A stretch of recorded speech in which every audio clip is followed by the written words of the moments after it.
안녕하세요. 윤석열 전 대통령이 지난 12월 3일 계엄을 선포한 지 123일 만에 헌법재판소에서 파면되었습니다. 오늘은 미국 캘리포니아주에 거주하시는 오 안나 변호사님을 모시고 최근 사회적으로 큰 이슈가 된 법적 현안들에 대해 의견을 들어보겠습니다. 변호사님 안녕하세요. 안녕하세요. 반갑습니다. 네, 반갑습니다. 우선 변호사님에 대한 간략한 소개 부탁드려도 될까요? 저는 한국에서 1973년도에 왔습니다.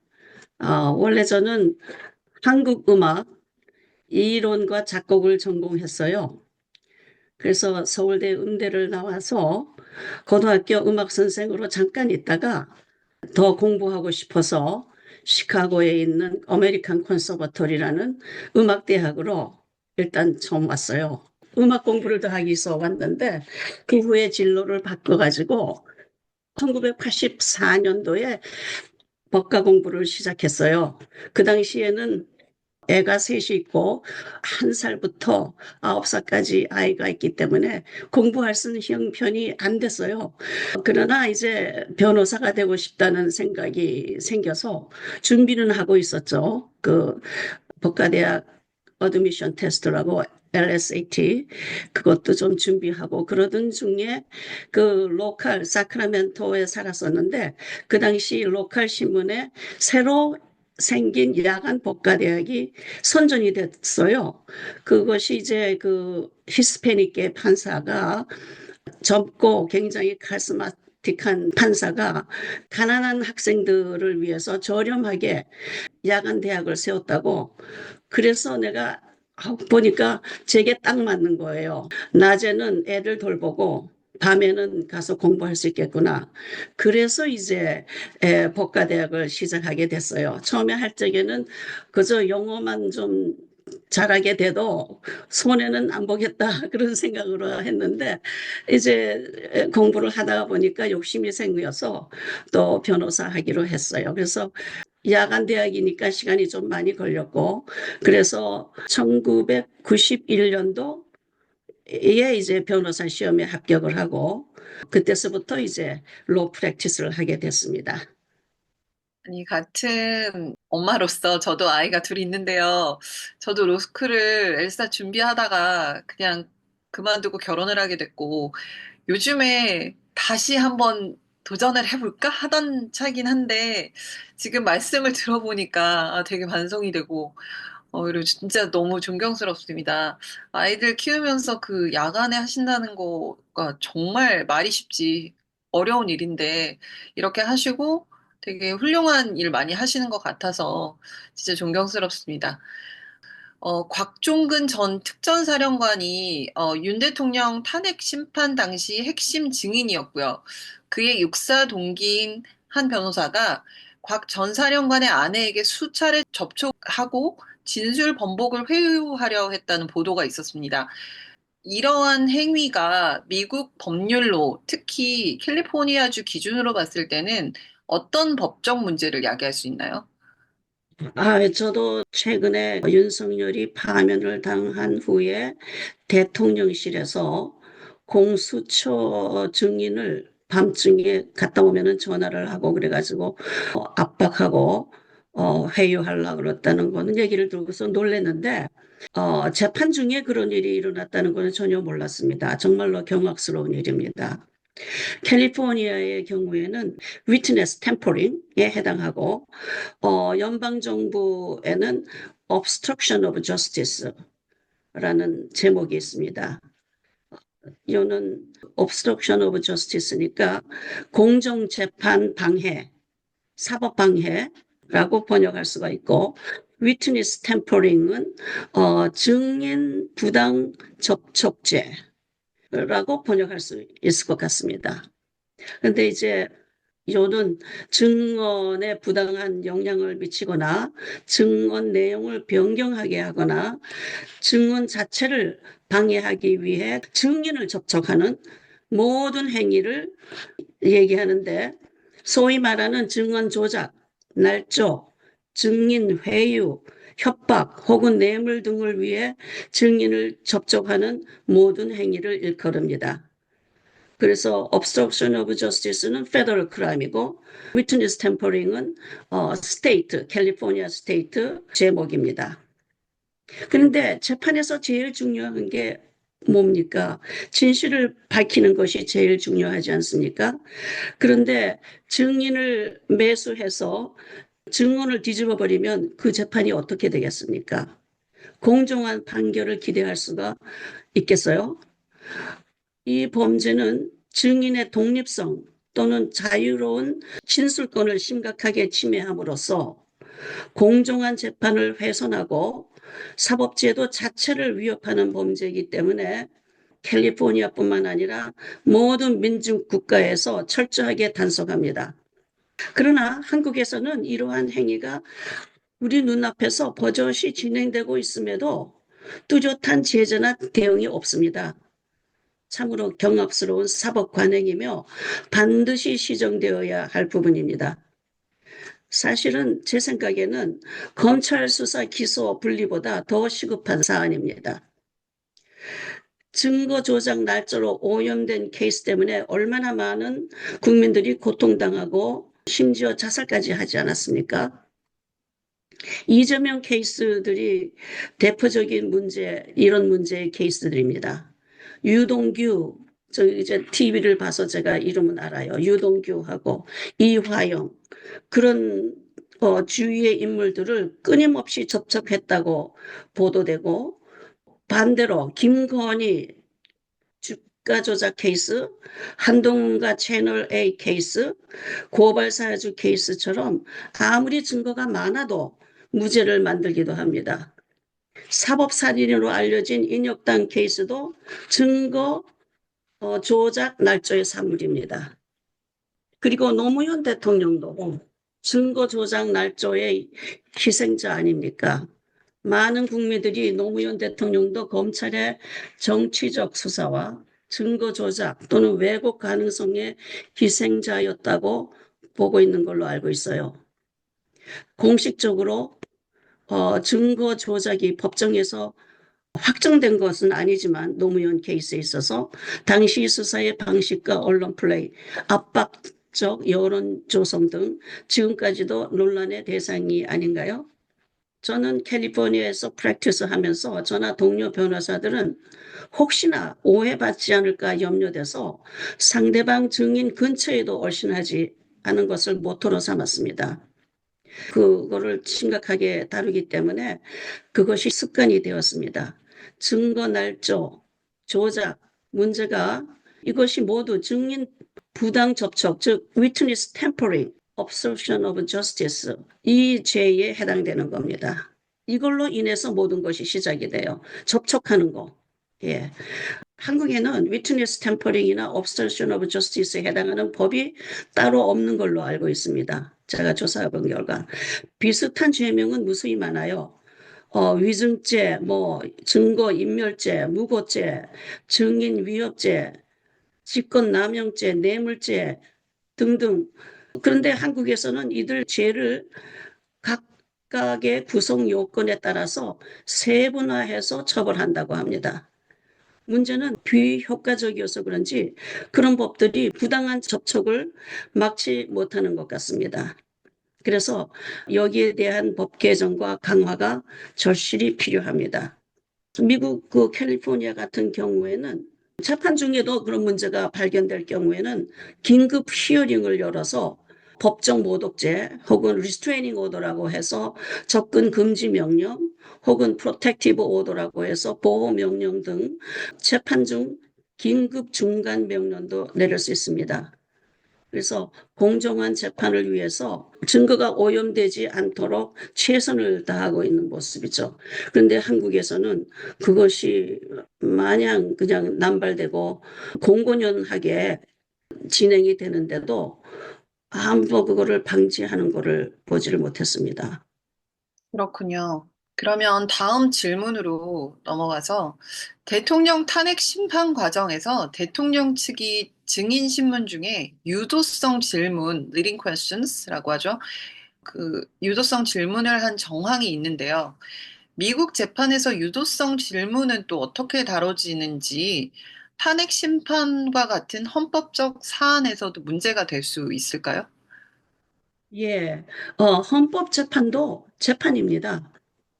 공정한 재판을 위해서는 부당한 증인 접촉도 금해야 되지만은 진실을 밝히는 작업을 해야 됩니다.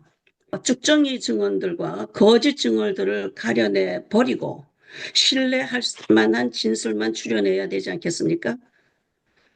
유도신문 금지를 포함해서 증거법에 의한 신문 절차가 바로 그 작업을 하는 겁니다. 진실을 가려내고 거짓을 추려내서 증거로 채택되지 않도록 하는 것이 바로 그 신문 절차인데, 그런데 유도신문이 남발되는 모습을 지켜보면서 상당히 의아했습니다. 그래서 헌법재판은 다른가? 또 어떤 사람들은 헌법재판은 다르다고 해서 어떻게 다를까 하고 몹시 궁금했었는데 우연한 기회에 헌법재판도 형사재판과 같은 절차를 준용해야 한다는 정보를 접하게 됐어요. 그래서 그 조항을 구글해서 보고 확인했습니다. 헌법재판소법 제40조에 형사소송법을 준용하라고 명시되어 있었습니다. 형사재판에서와 같이 절차적 공정성 기준이 적용되어야 한다는 것입니다. 그럼에도 불구하고 그런 규범이 만약 무시된 채 유도신문이 유독히 많더라고요. 아주 일상적으로 그거 보니까 그 헌법재판뿐만 아니라 알아본 결과 일반 재판에서도 유도신문이 남발이 된다 그래요. 그리고 이의를 제기하는 일이 없이 그냥 넘어간다고 해요. 유도신문이 뭔지는 다들 아시겠죠? 설명이 따로 필요 없나요? 그러나 두 가지 예만 제가 한번 들어볼게요. 헌법재판에서 제가 본 그 예를 들어보면은 김용현 변호사가 신문하는 광경에서 본 장면인데요. 윤석열 변호사가 김용현에게 묻기를 비상계엄령의 목적이 야당의 경종을 울리기 위해 선포한 것 아닙니까? 질문이 상당히 깁니다. 유도신문의 특징이고 공통점입니다, 이게. 이 질문에는 윤석열 변호사가 원하는 답변, 즉, 야당의 경종을 울리기 위해 비상계엄령을 선포했다. 라는 답이 포함되어 있기 때문에 김용현은 그저 예, 그렇습니다. 그 한마디로 비상계엄령이 야당의 경종을 울리기 위해 선포한 것이었습니다. 라고 진술한 걸로 기록에 남게 돼 있습니다. 또 하나 다른 예를 들자면은 사장자가 생길 수 있다는 판단에 의원이 아니라 요원을 빼내라고 한 것을 김병주 의원이 의원들을 빼내라 하는 것으로 둔갑시킨 것이죠. 그렇게 질문을 했어요. 이 역시 굉장히 긴 질문이지 않습니까? 이 또한 국회의원이 아니라 요원을 빼내라고 했다는 답이 포함되어 있으니 예, 그렇습니다.로 답변함으로써 의원이 아니라 요원이라고 진술하게 된 겁니다. 이들 모두 전형적인 유도 질문입니다. 따라서 이런 경우 법사위 쪽 변호사가 이의를 제기를 하고 미국에서는 그래요. 판사는 이를 받아들여서 대답을 못하게 하거나 그거는 objection, that's a leading question. 그렇게 하면은 대답을 못하게 돼 있어요. 그러나 만약에 이미 대답을 했다면은 증거 무효 처리를 해야 되는 것입니다. 그래서 대통령을 파면하여 대통령 자리에서 끌어내는 중요한 재판에서 증거가 오염되고 진실이 왜곡되면 어떻게 되겠습니까? 내란 범죄가 야당의 경종을 울리기 위한 선포로 둔갑하고 의원을 요원으로 둔갑시킨 거짓말이 진실로 받아들여진다면 공정한 재판이 될 수가 없습니다. 그렇게 되지 않도록 재판의 기본 원칙인 증거법을 더욱 철저히 지켜야 되지 않겠습니까? 헌재 재판이 형사 재판은 아니지만 형사소송 규칙에 준하여 진실이 밝히는 것이 헌법 재판이나 일반 재판이나 가장 중요한 거니까. 그렇게 해야지만 공정하게 거짓말은 버리고 진실만 증거로 채택할 수 있게 됩니다. 따라서 유도신문은 어디서나 헌법재판이든지 일반 재판이든지 엄격히 감시되어야 하며 허위 진술 또한 반드시 반박되어야 합니다. 그냥 내버려 두면 안 됩니다. 이러한 절차적 안전장치는 탄핵 결정이 신뢰할 수 있는 증거에 기반하고 정의가 훼손되지 않도록 하기 위해 매우 중요합니다. 다행히 윤석열의 유도 작전이 헌재 판사님들에게 먹혀 들어가지 않았기 때문에 다행이지, 만약 지기현 판사 같은 내란 세력에 동조하는 판사였다면 그런 것을 꼬투리 잡아서 탄핵을 기각시킬 수도 있었을 것입니다. 미국의 탄핵 절차도 마찬가지입니다. 하원에서 탄핵한 후 상원에서 탄핵 재판을 하는데 정치적인 재판이라고는 하나 상원 의원들은 배심원 역할을 하고 재판을 주재하는 사람은 대법원 원장입니다. 대법원 치프 저스티스입니다. 법조인에 의해 실제 재판을 하는 거죠.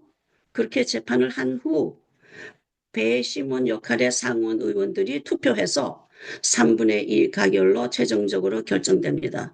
그러니까 상원 의원들이 그냥 무조건 기분에 따라서 그냥 뭐 하는 게 아니고 그 법 절차에 따라서 치프 저스티가 주재하는 그 트라이얼을 다 들어보고 본 다음에 이 사람들이 말하자면은 한 200명 정도 되나요? 그분들이 전부 배심원의 역할을 하는 거죠. 그러니까 어디서나 유도신문은 허락되지 않아요. 하여튼 증거법이 신문 절차에서 굉장히 중요한 거죠. 네, 그러면 지귀현 판사 언급하셨는데요. 그 지귀현 판사가 윤 대통령에 대한 구속 기간을 날, 즉 데이가 아니라 시간을 단위로 계산해서 구속 취소 결정을 내렸습니다. 미국 특히 캘리포니아에서는 구속 기간을 어떻게 계산하나요? 이런 결정이 적법한 절차인지에 대한 미국법 기준의 관점도 궁금합니다. 예, 이 사건은 단순한 계산 방식의 차이만 문제가 아니라 법의 예측 가능성, 통일성, 절차적 적법성, 듀 프로세스에 직결되는 문제입니다. 캘리포니아에는 보석금 제도가 있어서 베일 본드에 가서 전체 책정 금액의 10%, 10% 내면은 풀려납니다.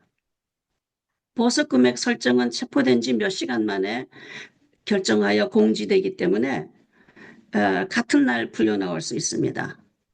보석금을 내고 석방되든지 보석금을 못 내면은 감옥에 있든지 상관없이 체포 후 48시간 이내에 어레인먼트, 즉 범죄 인정 여부 출두일이라고 하죠. 번역이 되겠죠. 그게 첫 법정에 나타나는 날입니다. 그것이 체포된 후 48시간 이내에 안 되면은 석방시켜야 됩니다. 그러니까 그때만 시간을 따져요. 처음에 그 어레인먼트 체포됐을 때부터 어레인먼트 될 때까지 48시간을 넘기면 안 된다는 거. 그것만 이제 시간으로 하지만 그 후에는 전부 날짜로 계산을 합니다. 예를 들어서 그 어레인먼트에 가서 프릴리미너리 히어링 날짜를 정하는데 그거는 법정 날짜 10일. 근데 법정 날짜가 있고 캘린더 날짜가 있는데 두 가지 날짜가 있지만은 둘 다 날짜입니다. 그래서 preliminary hearing 10 days는 10일 동안 안에 preliminary hearing을 해야 된다는 것은 법정 날짜, 즉 할러데이나 위켄드나 그거를 빼고 10일이고 그 다음에 또 스피디 트라이얼이라고 해서 그게 다 이제 어레인먼트에 다 스케줄이 나오는데 스피디 트라이얼에 있어서 경범죄일 경우에는 캘린더 데이, 법정 데이가 아니고 칼렌더 데이로 무조건 30일. 근데 그 30일째가 일요일이나 공휴일에 떨어지면 그 다음 날로 데드라인이 됩니다. 그래서 경범죄는 30일 이내에 그 재판을 해야지만 되지. 그렇지 않고 그 시간을 넘기면은 기각해야 됩니다. 그리고 중범죄일 경우에는 60일 만에 이제 재판을 하지 않으면은 케이스를 기각해야 되는 거죠. 근데 그럴 때는 전부 날짜를 계산합니다. 날짜로. 시간은 처음 콧데이트 48시간, 그것만 시간 계산이고 나머지는 전부 날짜로 계산합니다. 근데 이제 스피디 트라이얼의 경우 대부분은 스피디 트라이얼의 권리가 있지만은 그거를 포기합니다. 왜냐하면은 시간이 많이 필요하기 때문에 그 케이스를 준비하고 그러기 위해서.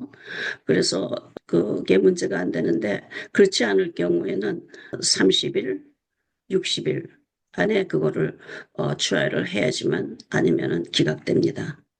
미국에는 보석금 제도가 있어서 보석금을 내자마자 풀려나요. 그런데 보석금이 낼 수 없는 사람은 계속해서 감옥에 있으면서 재판을 받아야 됩니다. 예, 그러니까는 무전 유죄, 유전 무죄. 미국이 역시 자본주의 국가가 돼서 돈의 영향이 큽니다. 그래서 한국하고 비교함에 있어서 처음 48시간만 시간으로 계산하고 나머지는 전부 날짜로 계산하니까 한국과 다름이 없습니다. 그래서 직위원 같은 경우에 70년 이상 간행이 있지 않습니까? 날짜로 계산했다는 거.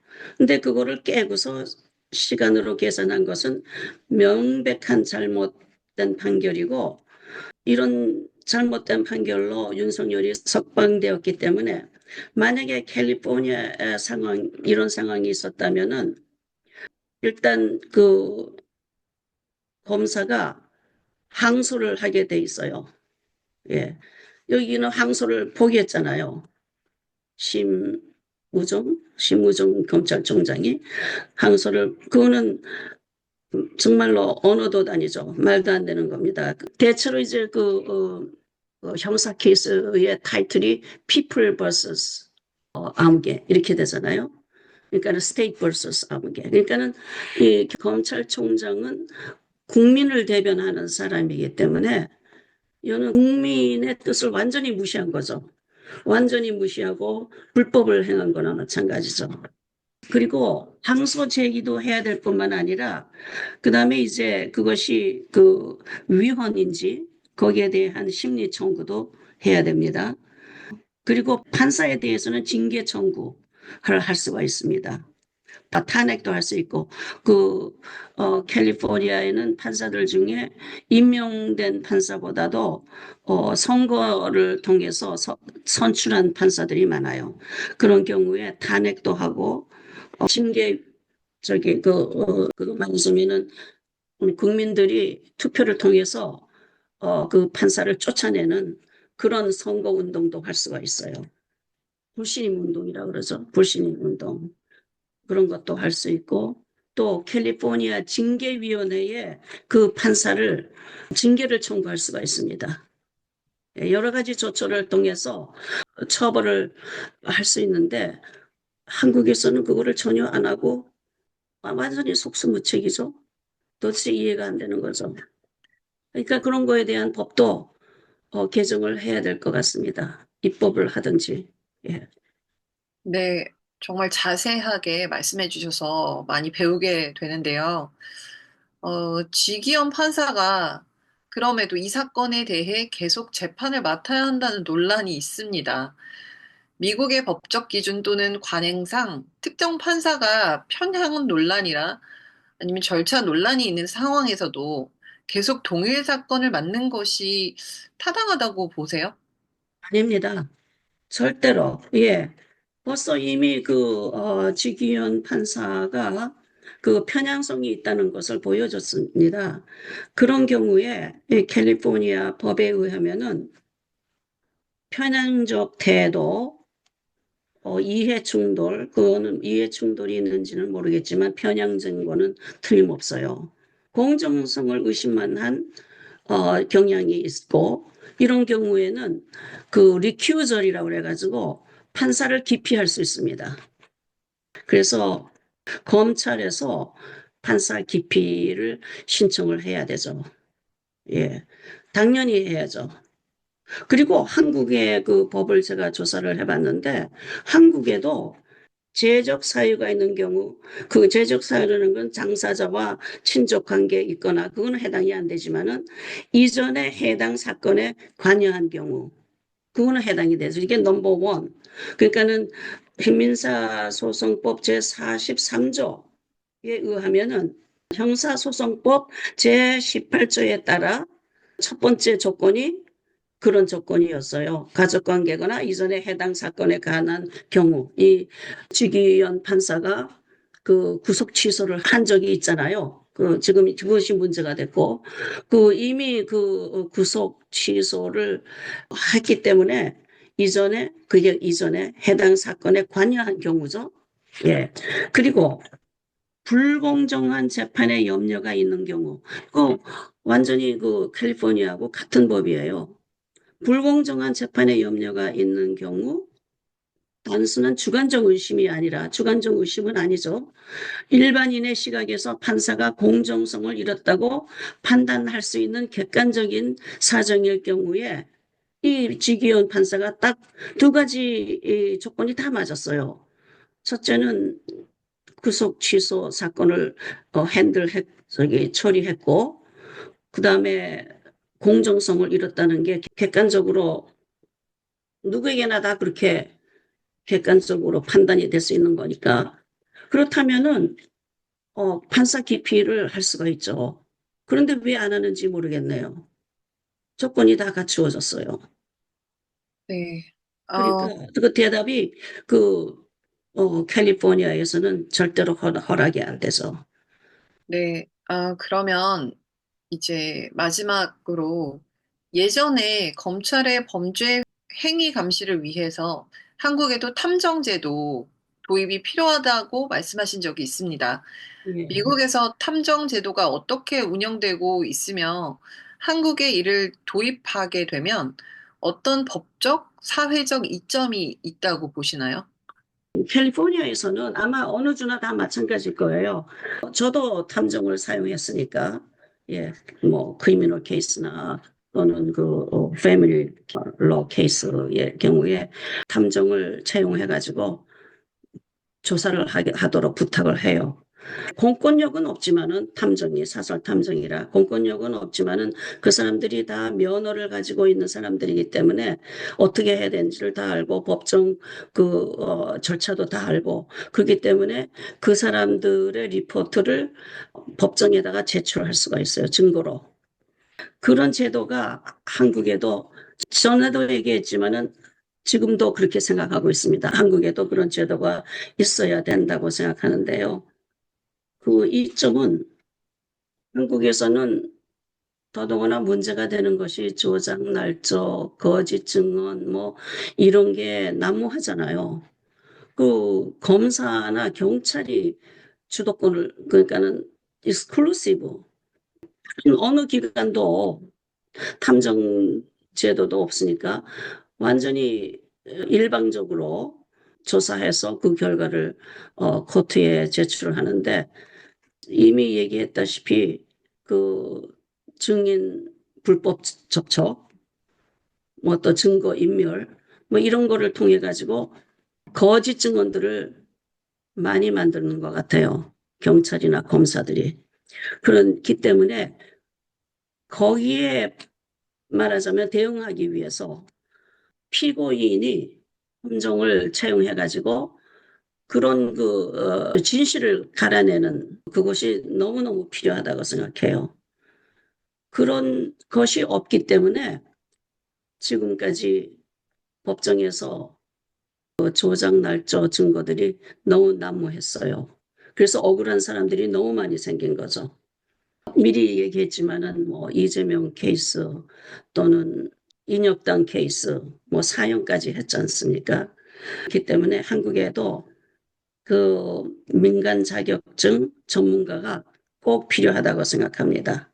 그렇게 하려면은 그 관련 교육이 아주 필요하죠. 형사법이라든지 수사 방법이라든지 뭐 이런 거 경찰들이 아마 그런 거를 공부를 하겠지만은 그런 공부도 해야지 되고 그렇게 해서 면허 제도가 꼭 있어야 되죠. 그렇게 그 탐정 제도를 도입하려면은 그렇게 해서 불법 행위나 부패 의혹 조사하고 공공기관을 포함해서 그리고 경찰, 검찰 수사 과정에서 인권 침해가 있는지 감시할 수 있고 민사, 형사 사건의 증거 수집, 무죄를 입증할 수 있고 누명을 벗길 수 있는 경찰이나 검사들의 그 수사에 대응해서 그 반대 증거를 수집할 수가 있죠.